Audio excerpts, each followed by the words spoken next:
নমস্কার বন্ধুরা, আমরা এসে গেছি শীর্ষা প্রোডাকশানের নতুন এক ভিডিও নিয়ে।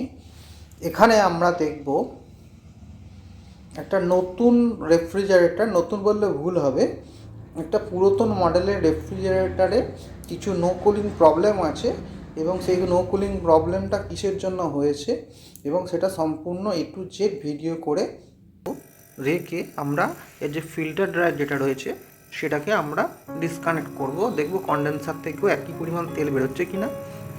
যদি কন্ডেন্সার থেকে একই পরিমাণ তেল বেরোয় তাহলে একটা অয়েল পাম্পিংয়ের সম্ভাবনা আছে। ওকে,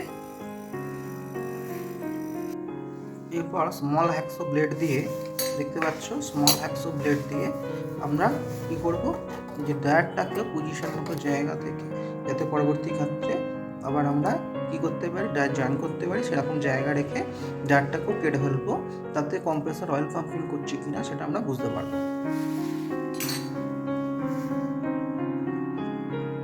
দেখো অলরেডি আমরা ড্রায়ারটাকে কেটে ফেলেছি, ড্রায়ারটা এখানে জয়েন ছিল, এখান থেকে আমরা হ্যাকসো ব্লেড দিয়ে কেটে ফেলেছি।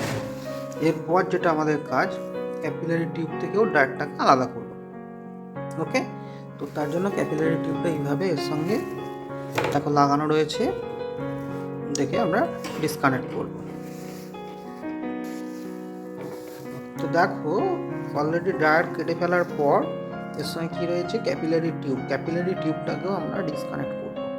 ঠিক আছে, এই ক্যাপিলারি টিউবটাকে আমরা ব্রেজিং করেও খুলতে পারতাম, কিন্তু আমরা কাজের সুবিধার জন্য আগে কেটে ফেলব।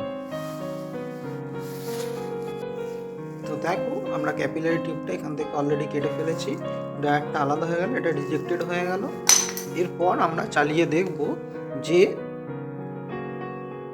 কম্প্রেসারটা কন্ডেন্সার থেকে অয়েল পাম্পিং করছে কিনা। ওকে,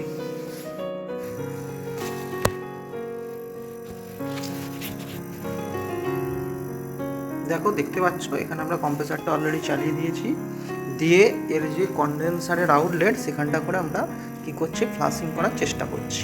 যদি এখান থেকে অয়েল পাম্পিং করে,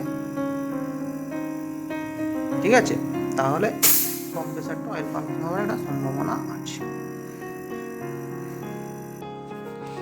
এরপর দেখো এই যে কম্প্রেসারটা রয়েছে, এই কম্প্রেসারের যে ডিসচার্জ লাইন হয়ে যে কন্ডেন্সারের পাইপ লাইনটা আউটপুট হচ্ছে, সেই জায়গায় আমি একটা 1/4 ইঞ্চি কপার পাইপ জয়েন করেছি এবং তার সঙ্গে সুন্দর করে এখানে ফ্ল্যাডিং করে রেখেছি। এবার আমরা ইনিশিয়ালি কি করব, এর পাম্পিং টেস্টিংটা করব। তার জন্য আমাদের কাছে একটা হাই প্রেশার গেজ রয়েছে, দেখতেই পাচ্ছ এর 300-র ওপরে প্রেশার ওঠে। তো এটার মাধ্যমে লাগিয়ে আমরা দেখব কম্প্রেসারের পাম্পিংটা ঠিক আছে কিনা। ওকে,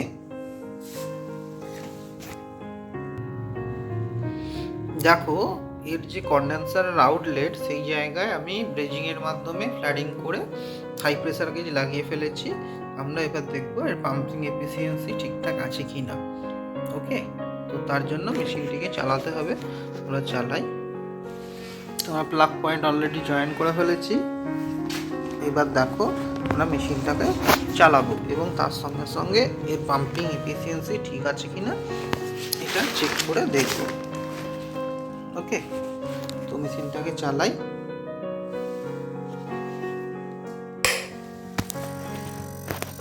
দেখো প্রেশার উঠছে,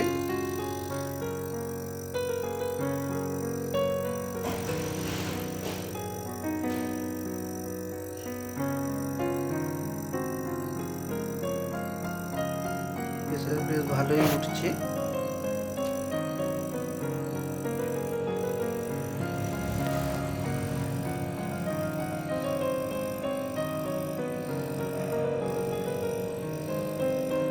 দেখো 300-র ওপর প্রেশার উঠে গেল। আর বেশিক্ষণ আমরা এক্সপেরিমেন্ট করব না, এবার কি করব, এটাকে বন্ধ করে দেবো। এইবার আমরা পাম্পিংটা ওয়াচ করব।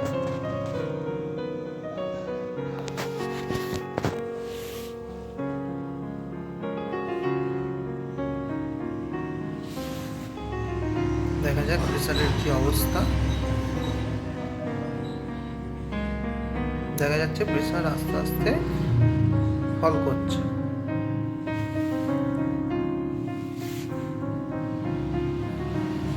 এখন প্রায় 300-তে ঠেকে গেল।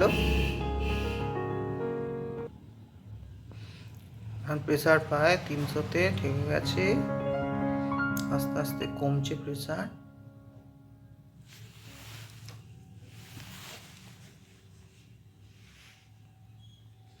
এই প্রেসার কমার ব্যাপারটা দুটো কারণে হয়। একটা হচ্ছে কম্প্রেসারের সাব ব্যাক, আর না হলে কন্ডেন্সার লিক। যেহেতু অনেক দিনের পুরাতন রেফ্রিজারেটর এবং কাস্টমার কম্প্রেসার চেঞ্জ করতে চাইছে, তার জন্য আমরা ঠিক করে নিয়েছি, বা আমি ঠিক করে নিয়েছি যে এর কম্প্রেসারটা তো পাল্টাবই কাস্টমারের অনুযায়ী। আর যেহেতু এর বডি কন্ডেন্সার সিস্টেম, পিছন দিকে কোনো কন্ডেন্সার নেই, বডির মধ্যে ইন্টারনাল কন্ডেন্সার আছে, সেই জন্য একবারে কি করব না, একবারে কন্ডেন্সারটা চেঞ্জ করব, তাতে আমার রিস্কটা কম থাকবে। কারণ এটা যখন আমি গ্যাস লিক করেছিলাম তখন কি হয়েছিল না, তখন অনেকটা কম রেফ্রিজারেন্ট বেরিয়েছিল, তাতে মনে হচ্ছে মাইনর লিক থাকলেও থাকতে পারে, এবং অয়েল পাম্পিং করে দিয়েছিল। তো সেই কারণের জন্য রিস্ক নেব না, কম্প্রেসার কন্ডেন্সার দুটোকে একসঙ্গে আমরা পাল্টে ফেলব। কেমন? দেখো প্রেসার কিন্তু অলরেডি কমতে আরম্ভ করেছে। ওকে, দেখা যাক তাহলে এবার আমরা কি করব। ইভাপোরেটর বা কুলিং কয়েলকে ভালো করে ফ্লাশিং করে ক্লিনিং করব, করে তারপর আমরা এটা নতুন কম্প্রেসার এবং কন্ডেন্সার পাল্টাবো। দেখা যাচ্ছে ইভাপোরেটর অয়েল যখন ছিল সেই জন্য আমরা সিটিসি দিয়ে ক্লিন করতে চাইছি। যেহেতু নাইট্রোজেন আমাদের কাছে নেই, এদিকে সাকশন লাইনটা এখানে এসেছে, সাকশন লাইনের সঙ্গে একটা অন্য কম্প্রেসারের সাকশন লাইন এখানে লাগিয়ে দিয়েছি। কেমন? এবং সে কি করছে, সাকশন লাইনের মাধ্যমে টানছে এবং রিভার্সে দেখা যাচ্ছে ক্যাপিলারি টিউব দিয়েও টানছে, এবং এই ক্যাপিলারি টিউবের এখানে আমরা ফ্ল্যাটিং নাট লাগিয়ে দিয়েছি, এখান দিয়ে টানছে।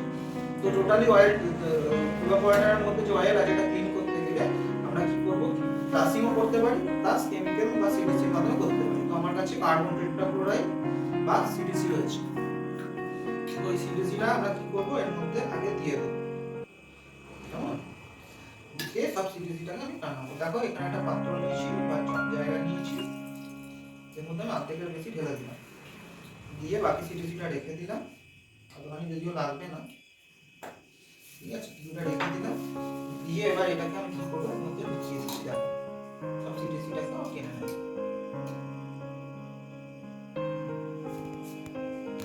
দেখো আস্তে আস্তে দেখো জল সিটিসিটা টেনে নিচ্ছে সাকশন লাইনে। তারপরে সিটিসিটাকে নামাতে যাচ্ছে, সিটিসিটাকে আমি নামাচ্ছি দিয়ে। যদিও অতখানি সিটিসি দরকার নেই, কিন্তু আমরা যেহেতু ভালো করে ক্লিন করতে চাইছি, সেই জন্য আমরা সিটিসিটাকে একটু নামিয়ে দিচ্ছি। এটা ছিল পরের মতো ভালো করে আওয়াজ হচ্ছে, সুন্দর হচ্ছে তো? অনেকটা টেনে নিচ্ছি।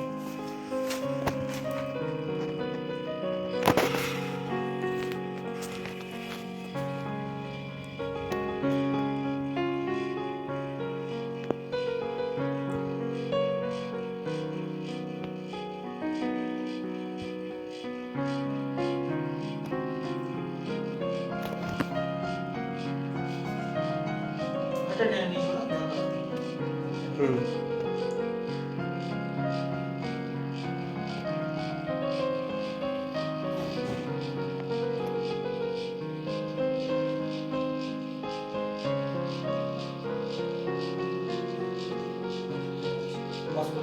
মোটামুটি বুঝছো?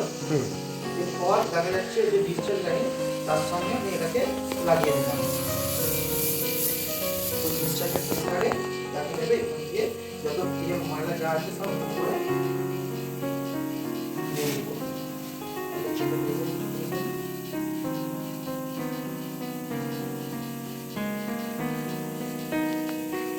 অনেকটা প্রেসার তৈরি দেখবে, প্রেসার ফ্লাশিং করে বার করতে।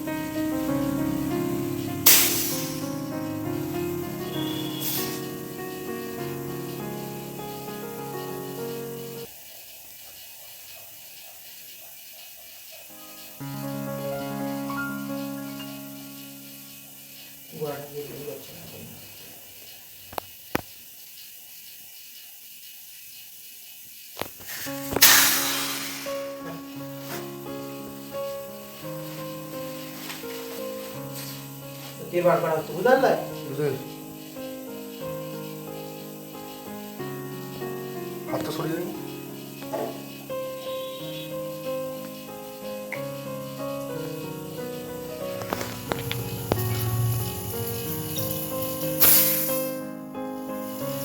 কত তেল ছিল এটা দেখতে বোঝা যাচ্ছে। এরপরে তেল পাম্পিং করে দিচ্ছি। লিভার পয়েন্টার তেল পাম্পিং দিয়ে অ্যাড করে এই তেলগুলো আমরা আস্তে আস্তে ধীরে ধীরে বার করে দিচ্ছি।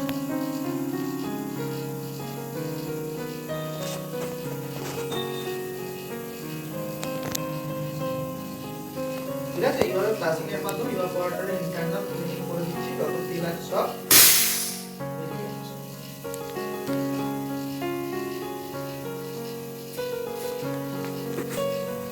এবার আমি প্রত্যেকটা চুকিয়ে দিতে ছেড়ে আমি বন্ধ করে দিচ্ছি। তো দেখতে পাচ্ছ এখন আমরা অলরেডি কম্প্রেসার চার্জিং পাইপ কেটে সাকশন লাইন কেটে ফেলেছি, এইটা হচ্ছে চার্জিং লাইন কেটে ফেলেছি এবং ডিসচার্জ লাইনও কেটে ফেলেছি এবং উপর থেকে অয়েল হিটিং সিস্টেম বা অয়েল হিট এক্সচেঞ্জার সিস্টেম সেটাকেও আমরা কেটে আলাদা করে ফেলেছি। এদিক দিয়ে ইলেকট্রিক্যাল কানেকশন বা পিটিসি যেটা ছিল সেটাকেও আমরা খুলে ফেলেছি এবং এর বেসের সঙ্গে যে নাট বল্টু লাগানো ছিল সেই নাট বল্টুটাকেও আমরা খুলে ফেলেছি। এবার কম্প্রেসারটাকে আমরা রিলিজ করব। ব্যাস, এবার কম্প্রেসারটাকে আমরা রিলিজ করে ফেললাম।